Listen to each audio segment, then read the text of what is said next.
dignité royale, de chevalerie initiatique, de grandeur de son pays, etc., etc., etc.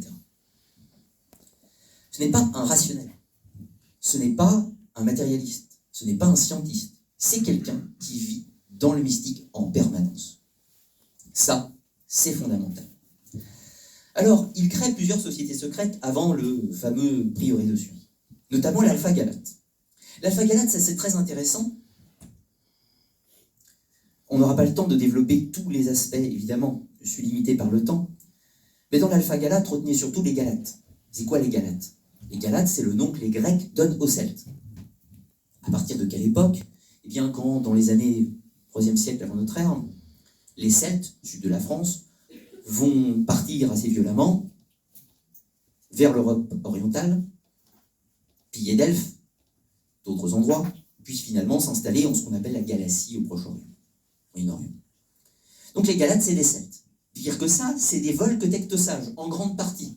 Nos fameux Volques de l'abbé Boudé. Donc, là, sans faire aucune affirmation péremptoire, on peut simplement dire que l'abbé Boudé et Plantard partagent un intérêt, semble-t-il, pour les Celtes. Et ça s'arrête. Un peu plus loin, il crée le prieuré de Sion. Le prieuré de Sion reprend sensiblement les mêmes idées avec un autre nom. Le changement de nom s'explique aussi par la vie de Plantard et son cheminement de pensée, ses postures idéologiques notamment qui ont évolué entre l'avant-guerre et l'après-guerre. Et tout ça aboutit joyeusement au dossier secret Henri Lobineau, donc tout un tas de faux documents, qui tentent de nous expliquer qu'il y a un roi perdu, qu'il y a des secrets ésotériques, qu'il y a une confrérie qui existe dans l'ombre depuis extrêmement longtemps. Pris sur le fait. Une confrérie qui existe depuis relativement longtemps, dans l'ombre, qui travaille pour garder cette tradition perdue. Bon, ça, c'est la vie de Plantard. Maintenant, on va se poser quelques questions. Est-ce que Plantard a créé tout ça tout seul de son joyeux cerveau, ou alors y a-t-il des ombres derrière Plantard, des gens qui l'influencent, des gens qui lui ont possiblement donné des documents, de la matière? Alors, de la même façon, vous connaissez tous par cœur, on peut déceler 3 grandes influences chez Pierre Plantard. Dans sa jeunesse, Geneviève Zapfel, forêt de Brocéliande, le cercle d'études spirites de Paris, un attrait pour la tradition celtique, peut-on dire, sans aucun doute, mais n'oublions pas néanmoins que Geneviève Zapfel était chrétienne, dans un christianisme qu'on peut considérer comme gnostique, mais qu'elle était chrétienne. Et Pierre Plantard aussi était chrétien. Ça, c'est très important. Chrétien, pas forcément au sens catholique, hein, comprenez-le, mais chrétien. La deuxième influence qu'on peut déceler, c'est un groupe plus ou moins obscur, difficilement identifiable précisément, avec des noms qui vont ressortir, type Georges Monti, Camille Savoir, Robert Amblin, tout un tas d'autres. En gros, ce que je veux vous dire par là, c'est qu'on a tout un tas de personnalités connues de l'ésotérisme et de l'occultisme de ces époques, auxquelles Plantard se réfère, qu'il affirme parfois avoir connu, que ceux qui ont connu Plantard attestent qu'ils ont eu des relations, et surtout, dans la pensée de Plantard, on remarque des éléments communs avec la pensée de certains de ces occultistes. Et enfin, la troisième grande influence, la dernière, c'est celle de Atlantis et de Paul Lecourt, avec l'ère du Verseau.